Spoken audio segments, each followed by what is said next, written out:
And great to see so many people here from DC, from North Carolina, from Virginia, from Massachusetts, Michigan, North Carolina, New Mexico.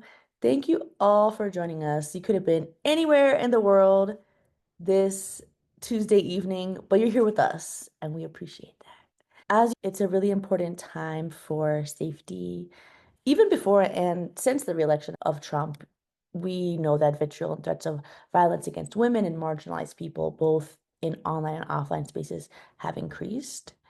And the climate has become increasingly tense with right-wing pundits and social media influencers and just everyday men alike reveling in what they feel is a backlash towards the growing resistance of women who are fighting for gender and reproductive justice. And it's hard not to feel sometimes that they may be right, that a disdain for women's right to bodily autonomy and freedom has made for an increasingly unsafe environment for women. But this moment is not only unsafe for women broadly. We know that a new Trump administration promises attacks on immigrants, both in rhetoric and policy. And this past year has seen a normalization of hate speech towards LGBTQ plus people and people of color. And so threats of political violence, though still rare, are definitely no doubt part and parcel of this march towards fascism that we're witnessing. And so that's why Women's March is partnering with amazing organizations like Malika and Nonviolent Peaceforce, who's leading the training tonight, to help us launch a network of women's protection teams nationwide. And so these teams will blend community security protocols with physical self-defense and bystander intervention training, informed by the expertise of global human rights defenders, right? And so with that said, we're really excited to be able to offer this training for you tonight. And we're so grateful to our partners at Nonviolent Peaceforce. This amazing organization reimagines security and civilian protection in areas all around the world that are most impacted by conflict by working alongside communities to interrupt and prevent violence. And their evidence-informed civilian-led approaches have protected tens of thousands of people around the world. And we're very grateful to have the US head of US programs and team here with us tonight to lead us through this training on how we can prepare ourselves to lead our own communities in safety and protection. With that said, I'm going to go ahead and turn it over to our partners at Nonviolent Peaceforce to kick off our training. Perfect. Thank you so much, Amanda. Shout out to Amanda and the Women's March team for having us. It's amazing being here tonight. So, hi everyone. My name is Jules De La Fuente, and I'm part of the Nonviolent Peace Force team. First off, I'd like to thank everyone for putting safety planning at the forefront of your minds and for committing to building a better future. Amanda said you could have been anywhere tonight, and instead you decided to be here. So, thank you. Before we start, I just wanted to affirm that the things we'll be talking about and learning in this training aren't new. We have been looking out for ourselves and each other our entire lives, and we have the knowledge and capability to do so within us. Our work here tonight is to name those skills and bring them to the forefront so that we can continue to keep each other safe on the ground and in everyday life. By being here, you are part of a larger fabric of unarmed civilian protection that stretches from women's protection teams in South Sudan and the Philippines to elders doing safe walks in New York City Chinatowns and to protest safety teams in Washington, D.C. Thank you for being here tonight and for joining us in building safer futures. And with that, I'll pass it over to our facilitator, Kalyan. Great. Thank you so much, Jules. Thank you so much, Amanda. And thank you, everyone, for making time to put safety and security at the top of your priority list. The purpose of today's training and workshop is to really provide you with the tools that you need to keep yourself and others safe during a protest, march, or action. I know a lot of folks are getting prepared for the upcoming January 18th People's March that Women's March is one of the leaders in. And we've been specifically requested to support y'all to be able to effectively exercise your human rights in a safe way within a civic space. When we talk about protest safety, we talk about it in terms of we prepare, we don't panic. A lot of times in this work, we see that folks will try to either they underestimate the threat or they overestimate the things that they need. And what we want to remind folks, as Jules affirmed, is that you already have the tools built into you to keep yourself and others safe. Two of the things that we're going to be focused on today is situational awareness. Basically, how do we identify threats? And tactical regulation.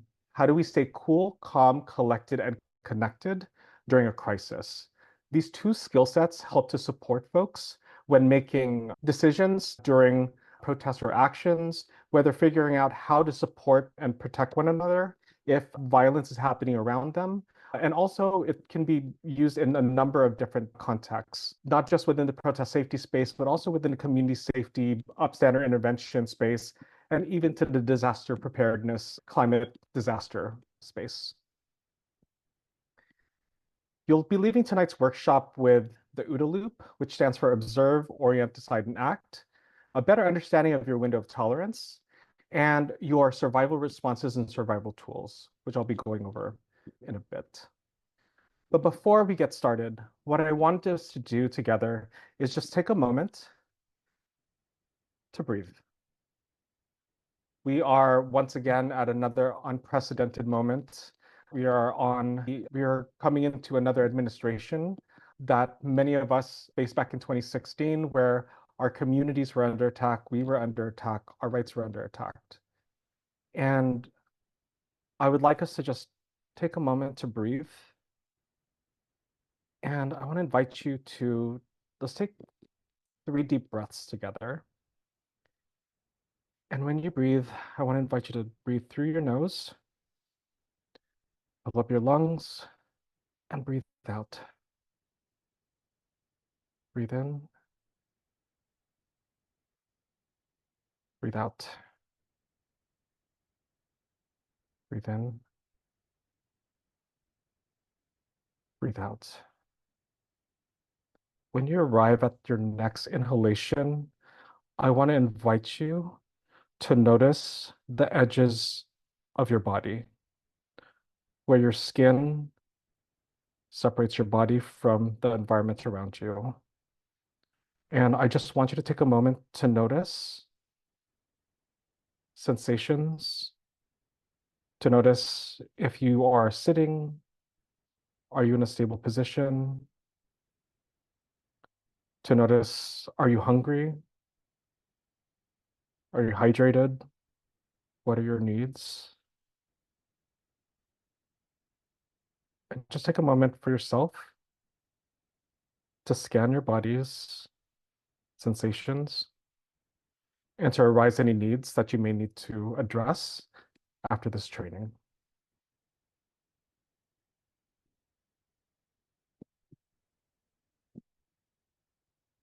What we'll be talking about is going to be ensconced within the realm of protest safety. But like I said earlier, these skills can be utilized in a whole host of different scenarios. But for this training specifically, we'll be using examples from different protests and actions that we have been a part of. And to be very clear, the examples that we're going to be showing in just a little bit may seem very intense, and we don't forecast it's going to be the same level of intensity. But like I said, we prepare, we don't panic. So situational awareness, in essence, is an ancestral technology. What does this mean? Ancestral technologies are everything from stories that are passed down, the genetic memory that we carry, the cultural artifacts that we bring from one generation to another that allow us to keep ourselves and each other safe. In Aceh, on the western tip of Indonesia, there is a community that would sing a lullaby to their kids. And the lullaby talked about watching the waves. And when all the waves disappear and you see the fish, is when you run up to the mountains. This lullaby saved thousands of people's lives during the Southeast Asian tsunami. Ancestral technologies like situational awareness are tools that we already carry and that we already hold.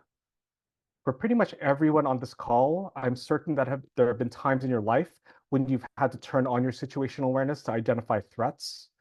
And these are practices that we carry with us ancestrally, but also tools that we have carried to keep ourselves and others safe. Situational awareness is a toolbox to identify threats, and it's also mindfulness in action. It's understanding what is happening around us in our environment and also what's happening within us that helps to really name the things that may be occurring that are on a subconscious level. For instance, intuition in a patriarchal society is always devalued. But intuition is just our body, mind, and heart's way of processing information that we may not be consciously clocking and turning it into a gut feeling. My side hurts. That means something bad is going to happen. When we talk about situational awareness, it is all of these things that have kept us safe and that has kept our ancestors safe since time immemorial. One of the tools that I want to introduce today, and many of you may already know this, is called the OODA loop. It stands for observe, orient, decide, and act. In essence, this is a crisis decision-making tool that one can utilize when in an emergency situation. When our bodies go into autopilot, this is one way for us to fall back on our ability to navigate through emergencies by moving step by step, looping over and over again until we're safe. Content warning. I'm going to be showing a video from action that Nonviolent Peaceforce was providing protection at in April of 2021. This was the Dante Wright protests that happened in Brooklyn Park, Minnesota, that was following the murder of Dante Wright by Kim Potter, police officer Kim Potter. If you do not like loud noises, feel free to put me on mute, or feel free to put your computer on mute. Or if you don't feel comfortable, feel free to take out your earbuds. I'll give you about 3 seconds to do what you need to do.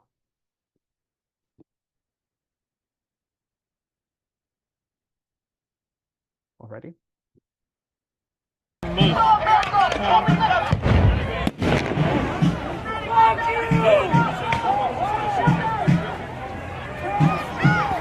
Okay, we're gonna start rushing.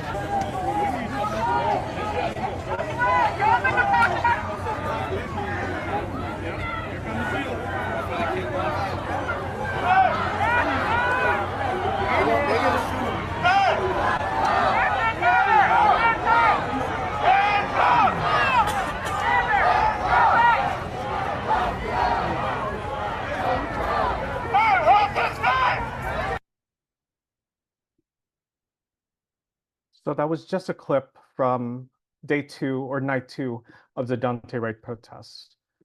What I'm going to be doing in the next few moments is we're going to be moving through the OODA loop together and how one would practice this in a protest situation.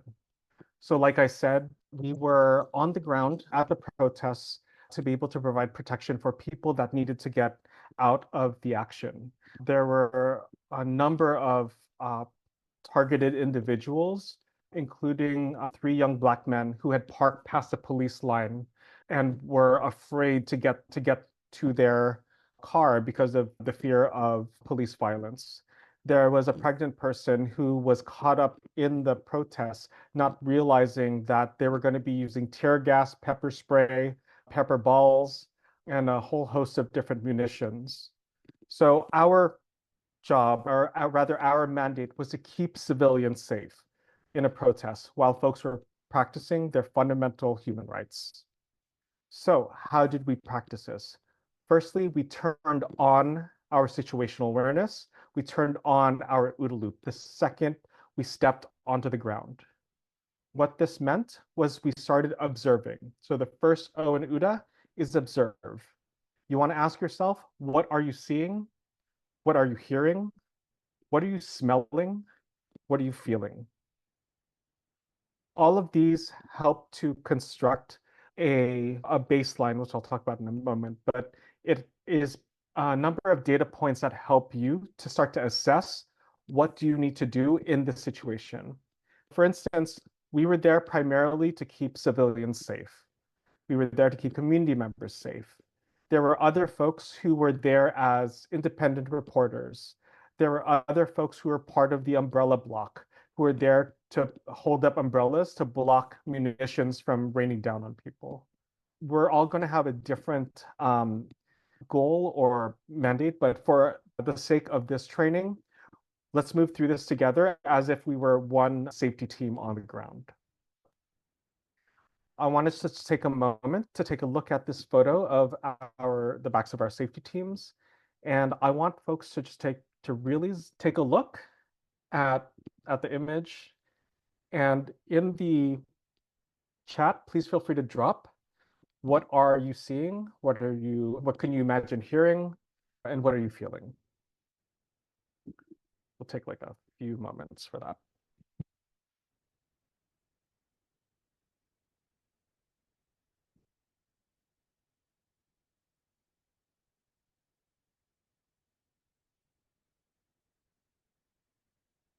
Alrighty, so we start with observe. We start taking in information. Thank you for folks that are dropping in the chat. Sorry, I can't see it while I facilitate, but really glad folks are sharing their observations.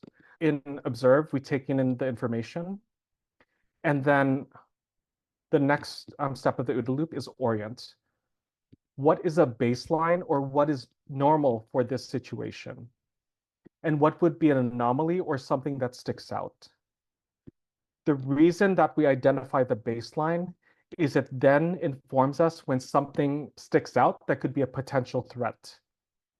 So based on what you saw earlier, you saw protesters that were facing the Brooklyn Park Police Department. And now we're orienting together. What are some new data points that are coming up? And what is the baseline for this situation? What would be considered normal for this? For instance, at a candlelight vigil, it will have a very different vibe than a protest where there are state security forces on one side of a fence and protesters on another side of the fence. But in each of those, that baseline helps to determine what a threat could look like if it arises.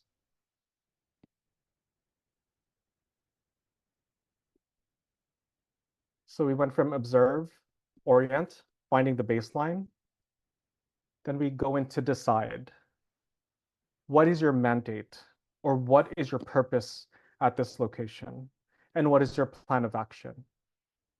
So as the team and I were monitoring and observing, we noticed, as you saw in the video, they started using munitions, everything from flashbang grenades to tear gas to pepper balls and pepper spray.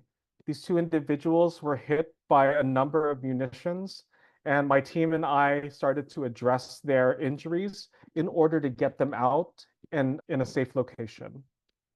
So we observed what was going on. We oriented and knew that overall it was a typical protest where folks are maybe escalated or elevated and are yelling, but there was no state violence or non-state actor violence happening. So that would tell me if we hear like a pop, or if we start to see smoke, or if we see a flash, then those are anomalies that pop up, and it would then get me to think about what is our purpose here and what is our plan of action. For our safety team, our purpose was to get civilians out and safe. Our plan of action for this specific scenario was to get them to a safer location outside of the main area where tear gas and pepper spray and other munitions were being used, address their injuries along with other street medics, and to get them out of that location to another safer spot. to where they were able to get home. So we go observe, orient, decide, and then lastly act. What do you need to do in this moment to keep yourself and others safe? Do it, and then go back to observe. In this moment, we helped folks get out of the immediate protest area, and then we went right back in order to get other folks out of the cloud of tear gas, the barrage of pepper balls and baton rounds that were being rained down on protesters. What we're going to do together is we're going to look at that video that I showed earlier of the protest on night 2. And I want y'all to put yourself in either an organizer frame of mind, an activist frame of mind, or a women's protection team frame of mind. And I want you to think through what you're observing. What are you orienting? What is that baseline? What could it nominally look like? What are you deciding? What's your plan of action? And how are you acting? So once again, if loud noises can activate you, I'd like to invite you to either take out your earplugs or go ahead and press mute. Me.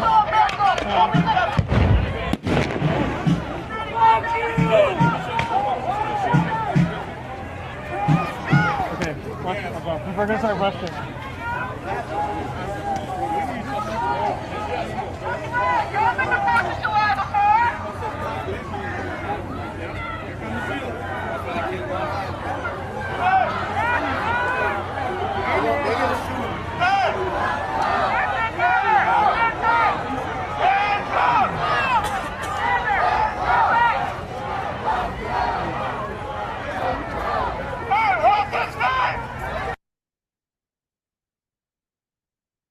So I'd like us to take a few minutes to just create our own OODA loop. If you have a pen and paper in front of you, or if you need one, please feel free to take a few moments. So go ahead and grab one.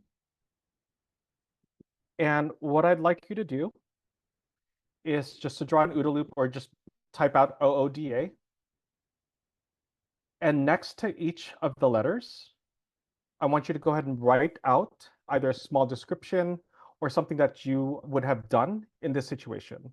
For instance, I'm observing a bunch of folks with umbrellas. I'm observing that there's some kind of smoke in the air. I'm observing everyone is on their knees. Orienting. Most of the crowd are on their knees facing towards the police station or the source of the munitions. Deciding, would you get closer? Would you move a little further away? And then acting, what would you do in this situation to keep yourself and others safe based on your mandate, your purpose, and your plan of action? And feel free to drop, if you'd like to, feel free to drop it in the chat. I will try to monitor it while folks do that. So once again, we're going to be either writing out or typing out what did we observe? What is a baseline that we oriented? What would be our plan of action? And how would we take action in that moment?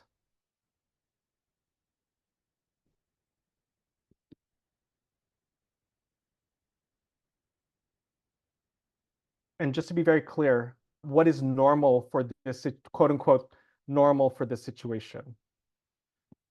At a candlelight vigil, it will have a very different baseline than at a protest similar to this.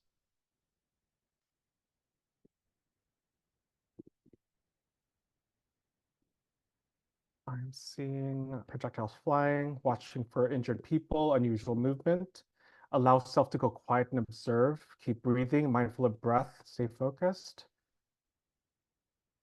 Thank you. Yes, it's definitely wrong on so many levels. Move diagonally backwards to stay clear of the gas. Wait for it to clear. Return to a position or stay further removed. Look for others. Thank you. Squat to avoid being a target for projectiles. Plan for fallback position.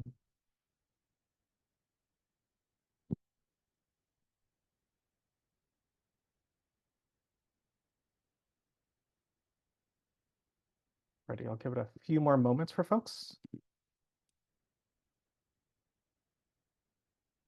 Observe response by police. Stay low. Assist getting folks out of gas area. mindful of backpacks and crowds, look for ways to get people out. What is your exit points, right? I always tell folks, whenever going into any kind of protest situation, you want to have at least two exit points, your primary and your secondary. Your primary is either the way that you came into that protest location, and it is clear and easy to get in and out. There are no obstructions, whether people or natural. Your secondary could be a side street, or will take a little bit longer for you to get back to your point of origin. Mindful of backpacks, look for ways to do not panic. Definitely. And we'll talk about some ways to practice tactical regulation in just a moment.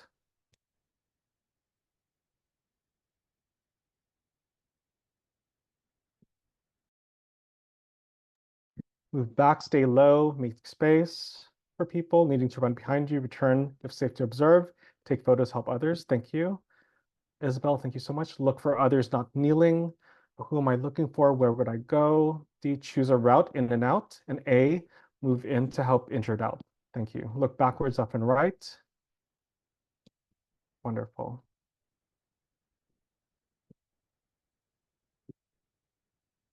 So just to be very clear, we're not anticipating this level of intensity or state violence on the 18th, but we don't know what's going to be happening in the next few years.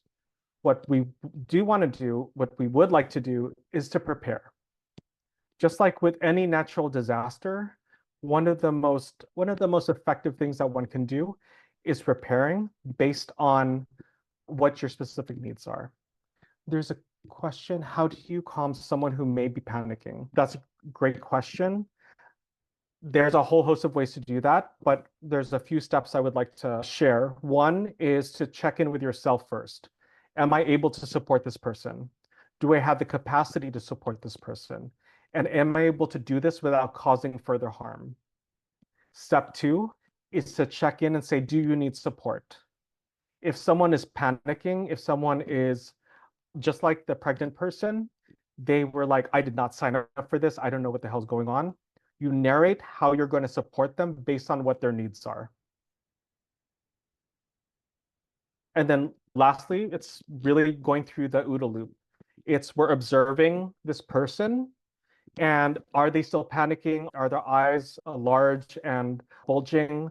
What is the baseline for them? And if something shifts, what would that anomaly be? What's your decision in this moment, and how would you act? What if there are different affinity groups at the protest that don't know these safety protocols rules? We don't control anyone else. All we can do is to support ourselves and those who have invited us into the space. Always ask, do you need help? Exactly. Consent, communication, and care are fundamental in doing safety teamwork. I'm going to be including some of those tips and frameworks in this training deck that everyone will get as long as you had registered. We just went through the OODA loop, a crisis decision-making tool that you can fall back on when you are in a crisis or emergency moment. OODA stands for observe, orient, decide, and act. And it is extremely important for us to always turn it on and then turn it off.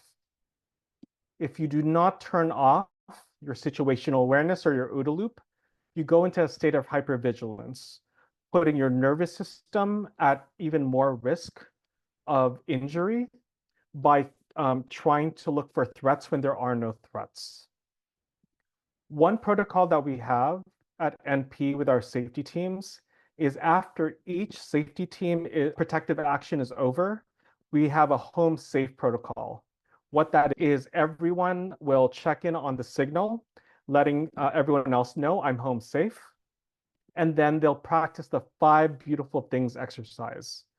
This is basically using your entire observational apparatus to not look for threats, but rather to get you to a state of regulation. The way that you practice the 5 beautiful things exercise is when you are home safe or wherever your location is that you feel safe, you go around and you start looking for 5 beautiful things you may not have noticed in the past. Because if you are still in an activated state where you are looking for threats, you are going to zero in on things. By telling yourself, I am turning off my situational awareness, I'm going to look for 5 beautiful things to help me get back to a state of regulation, to remind me that I am safe. It gives us the agency and autonomy that we may have momentarily had deprived of us from acts of violence, whether from state or non-state actors.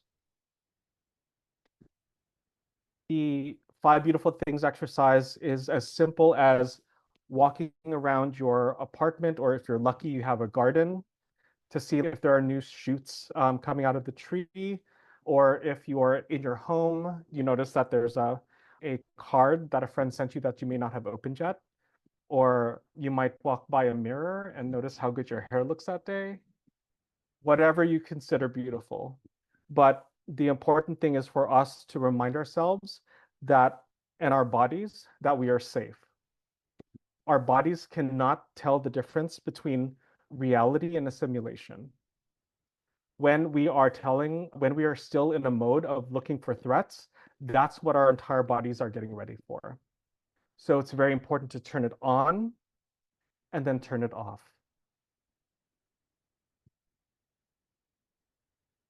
So that was a lot of information. We are just getting past the first half of our workshop.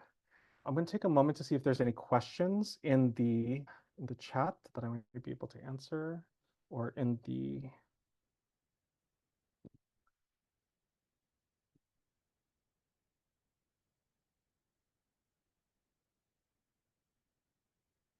alrighty. So we're going to go on a short break, bio break. But what I would like to ask for folks to do is, we're going to be doing this holistic check-in together. You do not need to put your answers in the chat. If you want to write them down, you're welcome to. But the holistic check-in is a tool that I developed in Ferguson during the uprisings following the murder of Michael Brown by Darren Wilson in August of 2014. The holistic check-in is a tool that we use with Black organizers in order to get them to notice when they're back in a state of regulation. What are they physically feeling right now? What are they feeling emotionally? What are they feeling energetically? And what does support look like for them? The holistic check-in is a tool that we use within our safety teams when we check in on one another. When I was using this with the head of the Human Rights Observer delegation, they were telling me physically, they're so stressed out, they haven't had their period, that they're so dehydrated that their leg was cramping up. So it provides information for everyone on the team on where each person is at and what do they need for support. So we're going to feel free to either take a screenshot of this, and we're going to go on a little break. But before that, I want to hand it back to Amanda. Thank you so much, Kalian. This is so helpful so far. I want to give a quick plug for you all who have joined this training to please sign up on this form so that you can get access to Toolkit and access to a Slack space and weekly office hours for support for you to go ahead and form nonviolent protection teams, women's protection teams in your local communities. So there's a section about demographics. You can skip that, but really just let us know who you are and why you're interested in women's protection teams, learning more, forming a women's protection team, and we'll get you added to the Slack so you can have support from peers and mentors, get you access to a toolkit with lots of different resources to start this up, and also give you the information for weekly office hours calls where you can get live support from folks.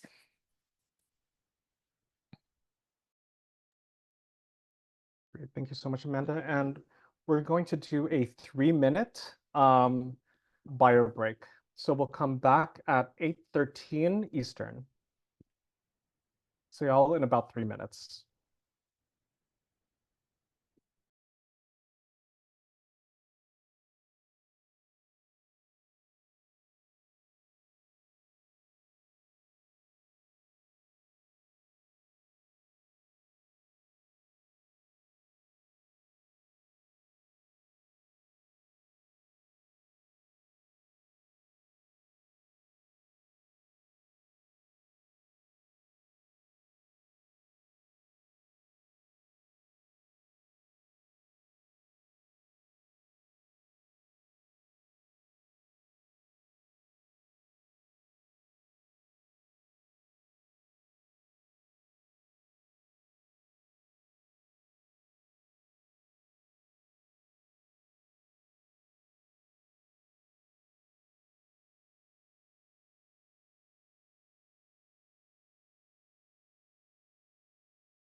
Alrighty. Want to gently welcome folks back into the digital space. If you don't already, I would for our next section of the workshop. Once again, if you don't already, please feel free to grab a pen and paper for the next section of the workshop.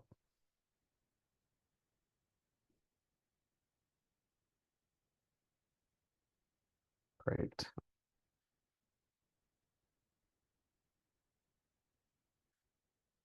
Before we continue, I just wanted to take a moment to see if there were any questions. Please feel free to drop them in the chat, whether it is about situational awareness, holistic check-in, or anything that might have come up from the previous session.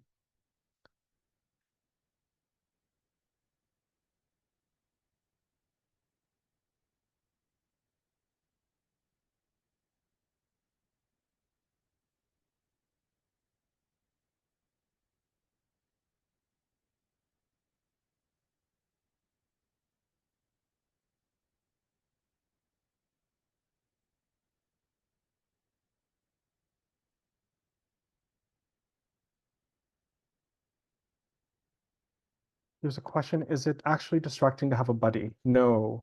In fact, I always strongly recommend, and it's part of our standard operating procedures, to have at least another person with you at all times, whether it's an action that you are there as a participant or whether you're there on a safety team. Optimally, you would have 3 people at the very least on your team, watching each other's backs and supporting one another throughout.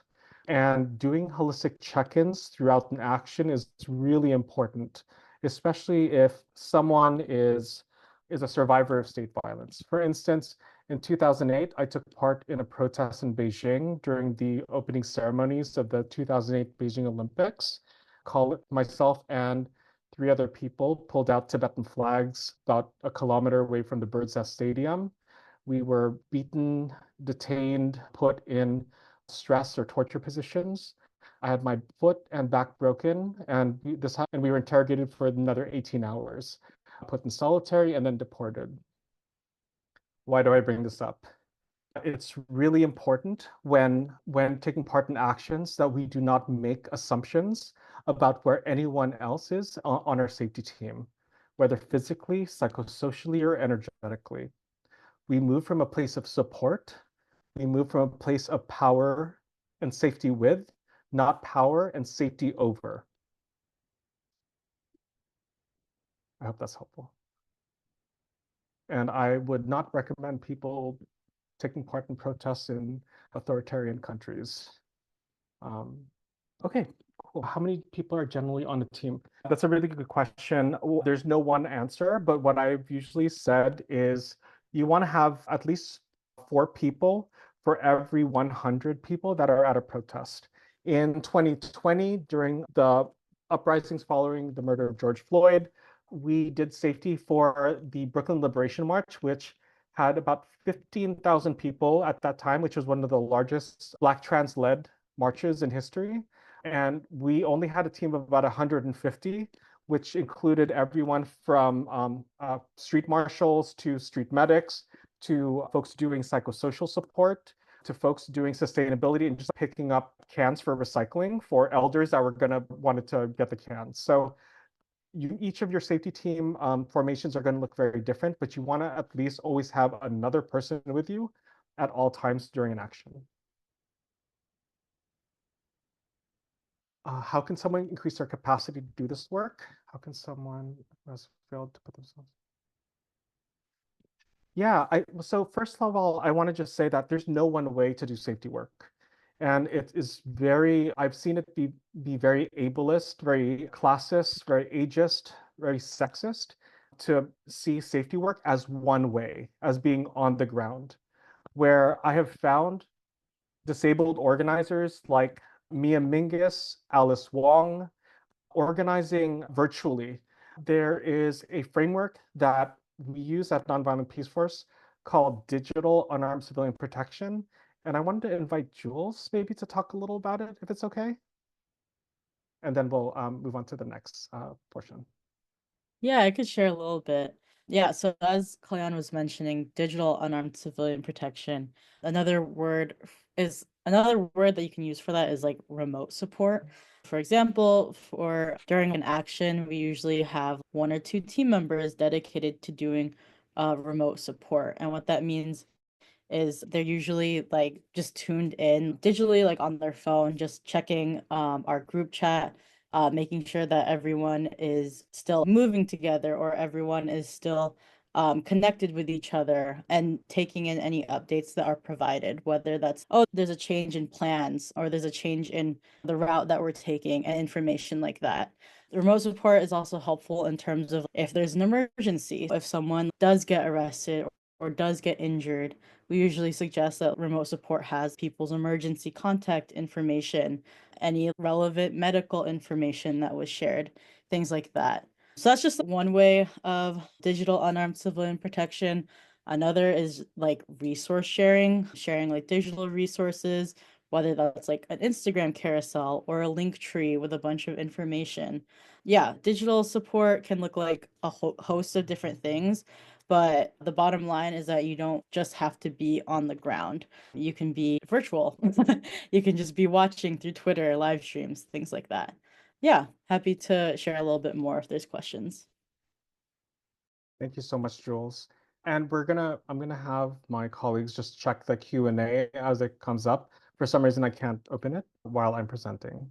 So if we don't get to your questions, what we'll try to do is to collect them and answer them in the follow-up email package that we're gonna include this deck and resources. So we talked about situational awareness, which is the ancestral technologies that we all hold, a toolbox for identifying threats. Now we're going to move into identifying our tactical regulation tools. This is understanding your window of tolerance, being able to name your survival responses and your survival tools. And as we just did, utilizing a holistic check-in. And I want to just take a moment, since we just did the holistic check-in together. One thing I always recommend is that you always do a self-reflection or self-assessment about your capacity. Because when you ask someone, what do you need for support? If someone has just experienced either a hate crime or just hit in the face with a baton round, they may not be in a space to brainstorm in that very moment. So by coming up with 3 things that you can do and offering it to them helps to alleviate any emotional labor or intellectual labor that they have to then expend in a traumatic moment. With holistic check-ins, always check in with yourself first. Here are the 3 things I can offer, and then ask, how are you feeling physically? How are you feeling psychosocially or mentally? How are you feeling energetically? And what do you need for support? And if they say something that you can support with, awesome. If they're like, I'm blanking, I just got pepper sprayed, I don't know what I need to do. Having that list will be really helpful when supporting a survivor of violence. So, your window of tolerance. This, in essence, your window of tolerance, and everyone will have a very different window of tolerance. This is when you're cool, calm, collected, and connected.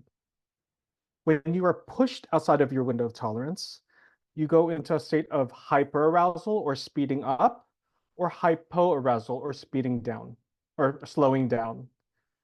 If you're in hyperarousal or speeding up, that can be fight or flight.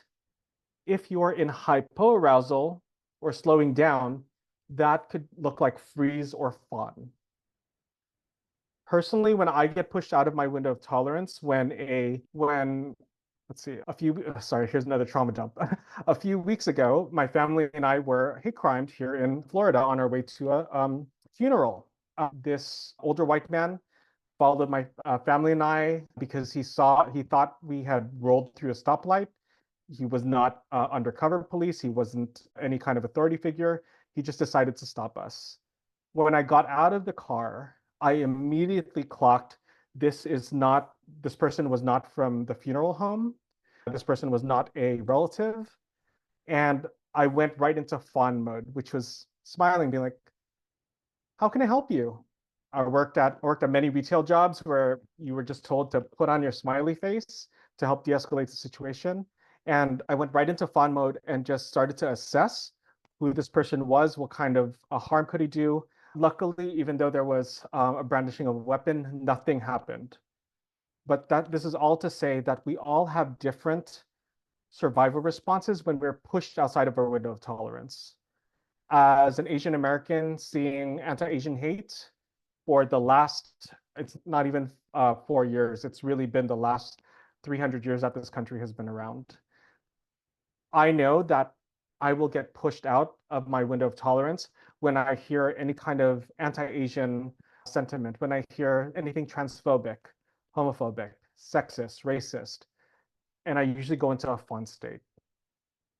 The reason that we think about our window of tolerance is because then it allows us to know how we can then expand that window of tolerance and what is our survival response that we go into. There is no right or wrong survival response. I want to say that again because it's really important. There is no right or wrong survival response. Whatever you have utilized in the past to keep yourself and others safe is the response that you have. So our window of tolerance, once again, is when we're cool, calm, collected, and connected. When we are activated or when we're pushed outside of our window of tolerance, we can go into hyperarousal or hypoarousal, essentially speeding up or slowing down, going to fight or flight, or going to freeze or fawn. There are 4, and arguably there's more, but we're going to focus on 4 survival responses. And what I would like to do is to invite folks. We're going to do a little bit of journaling. We are not going to drop this in the chat, but if you are part of a safety team, it's important to share your survival responses with your safety team. I'll talk about that a little bit more, but let's just go ahead and go through each of the survival responses. There is fight, flight, freeze, and fawn. Fawn essentially means being overly polite or trying to diffuse a situation with de-escalatory behavior. I have two questions for folks. The first one is or prompt rather, is to write down your survival response when aggression happens to you. Once again, write down your survival response when aggression happens to you.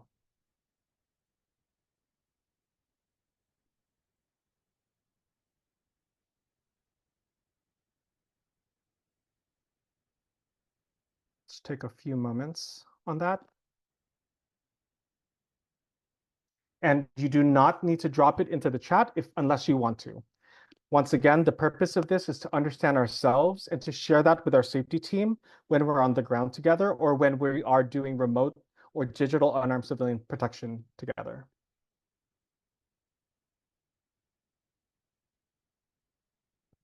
So those are fight, flight, hyperarousal, freeze, and fawn, slowing down or hyperarousal. Now that you've taken a moment to write out your survival response when aggression happens to you, I'd like to invite you to write down your survival response when you witness aggression happening to others, because that's when I go into fight mode. As someone that is committed to nonviolence, I do everything in my power to de-escalate the situation and get survivors to a safe location. And I will admit, I'm a human being. When the racist guy came after my parents, my first thing was to go back to my Eskrima training and square up. I do not recommend for folks to, how do I put this? I think it's important for us to be able to know what our survival response is. And the reason that we do this is to prepare for potential likely scenarios and to be able to move through those scenarios in order to keep ourselves and others safe. Kalian 20 years ago would have done something completely different than Kalian today, which was to get my parents as far away from this guy as possible and to try to have him question why he was attacking me and my family. So we'll take a few moments about survival responses when you witness aggression happening to others.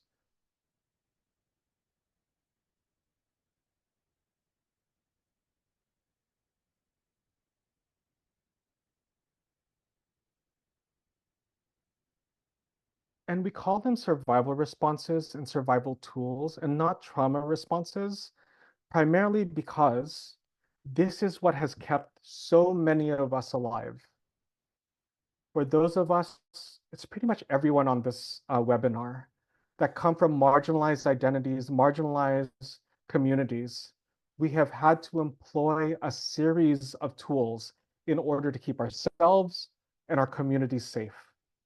And I want to give these responses the due dignity that they deserve, because whatever you have had to do to survive up to this point is valid, it's real, and it's something that you should, proud isn't the right word, but that you should hold as a gift that you carry.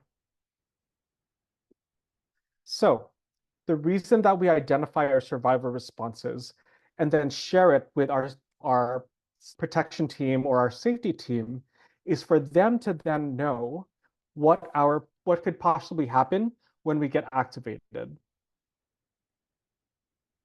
So understanding our survival tools is really important. And there are two survival tools. One is your activation point or activation points. These are things sometimes known as triggers that move you from a place of being in your window of tolerance to being pushed outside of your window of tolerance. So it's important before going to any action to do this work and to list out what could potentially activate you. For instance, for me, because it was primarily East Asian soldiers and military and police that dragged me through the streets of Beijing and broke my body in multiple places. One thing that activates me is when I see an East Asian man in a uniform. I immediately go into fight mode. And when I've shared that with the members of my safety team, I've also shared my anchor point. Anchor points are, when activated, what can your team or buddy do to anchor you? So I have told folks on my safety team in the past, I give you consent to put one hand on my shoulder. Sorry, I just want to take a moment and just say that we should not have to be doing these kind of trainings. We should have to live in a world where we are preparing for violence, where folks are giving up their evenings away from their families and their loved ones and away from a probably delicious dinner, learning how to survive. All that to say, we are in yet another unprecedented moment where our communities are fearful, where our rights are under attack. One of the best things that we can do right now for ourselves and one another is to dive deep into this work and to understand ourselves. Sorry, my activation point is in an action is seeing an East Asian man in a uniform. My anchor point is having a team member put their hand on my shoulder, or if we're far apart, to make eye contact with me for 3 seconds. And I will even count down 1, 2, 3. So I'd like us to take a few moments to write out one activation point, and you do not have to list this in the chat. You do not have to listen in the chat. This is more for your own information and to share with your safety team. Come up with one activation point, and let's spend some time on coming up with a series of anchor points. Let's try to do at least 2.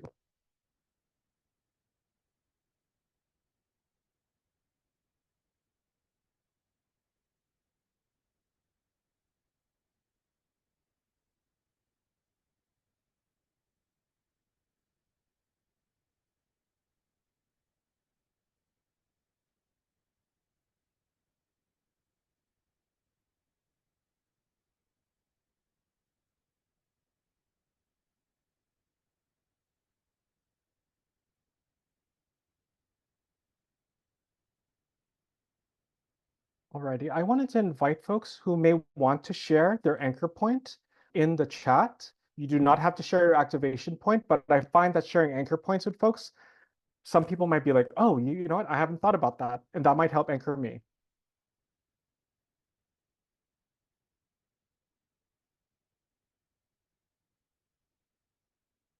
Saying one's name.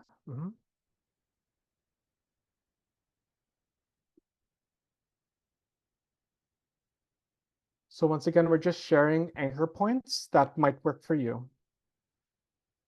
Reach out and hold my hand. 3 deep breaths. Remind me to take a sip of water. I know some folks carry really sour candies, especially if you live with anxiety. Asking about your doggies. Oh, yeah. I've had folks like bring up pictures of their dogs on their phones, and we all just like take a moment and we're like, this is awesome. And once again, this is all based on what works for you. And you share with your team and you give consent for folks to provide that support for you.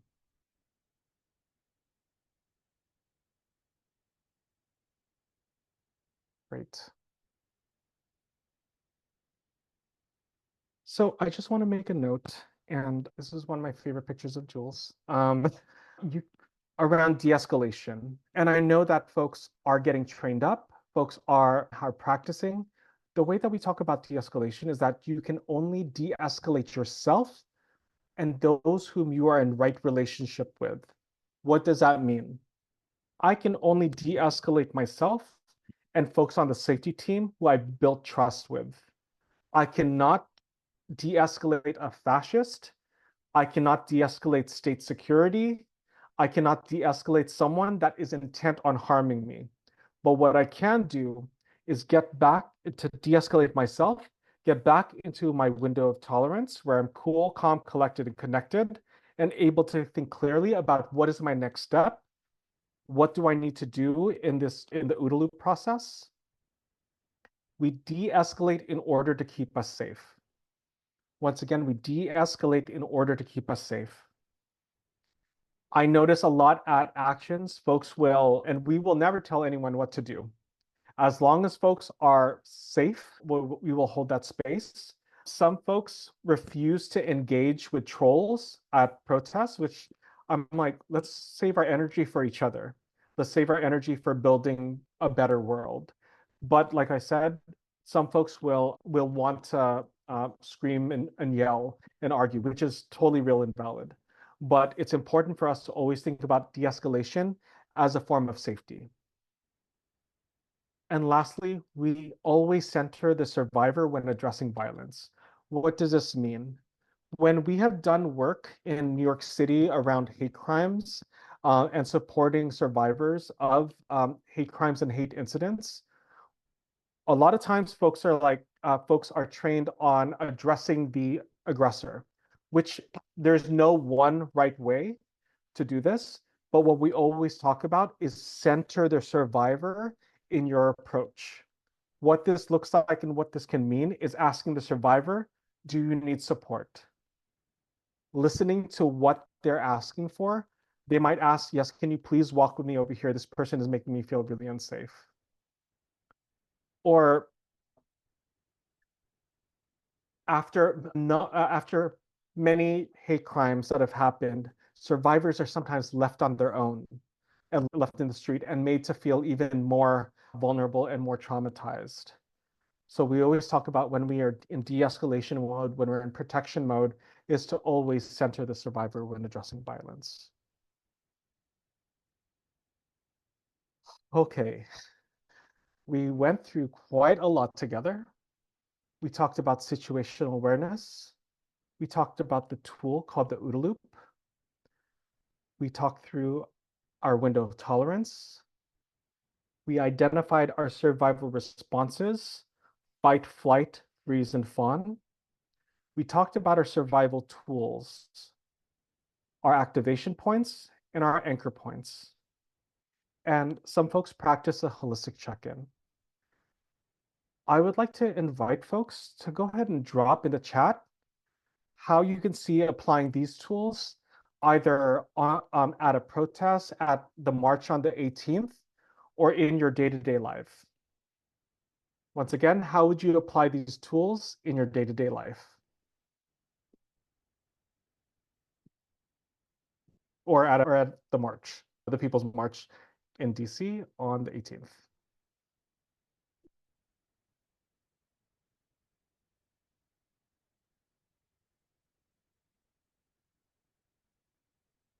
Using my anchor points daily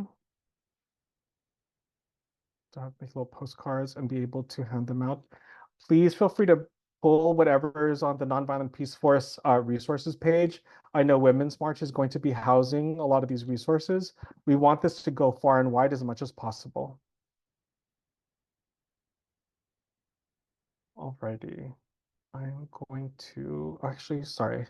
As folks are dropping in, the way that you would be applying these tools, I just wanted to close out the space with one, thanking all of you, thanking Amanda and Women's March, thanking my colleague Jules for being present and supporting with this facilitation. And I'd like to close off with this quote by Grace Lee Boggs, the American philosopher, activist, organizer, civil rights and human rights defender. The only way to survive is by taking care of one another. The most simple messages have some of the most profound impacts when we utilize elders and their wisdom, like Grace Lee Boggs, as a consolation point as we navigate an ever uncertain world and future. My name is Kalayan Mendoza with Nonviolent Peaceforce. My pronouns are he or they, them. And I'm going to hand it back to Amanda. Thank you so much, Kalyan. Thank you, Jules. Love and gratitude to y'all for this training. Yes, please drop all the love in the chat. We just so appreciate your experience, your insight, your vulnerability, and your realness in this moment. And yeah, I just felt that so hard when you were saying we shouldn't have to be doing this right now, but we do. And we're so grateful that we have folks like you to help guide us through it. So again, if y'all are interested, if you are interested in doing more of this work using what Kalyan and Jules have shared with us this evening in bringing it to your local community, please sign up for Women's Protection Team, and we will follow up and get y'all into the Slack, get you access to the toolkit, and get you access to some office hours. We will be sending out a follow-up email to everyone who attended with the recordings and the resources that Jules and Kalyan referred to. So thank you again so much for being here. Please take care of yourselves, and we look forward to seeing you in the streets and seeing you in the resistance for the years to come. Thanks, y'all. Good night.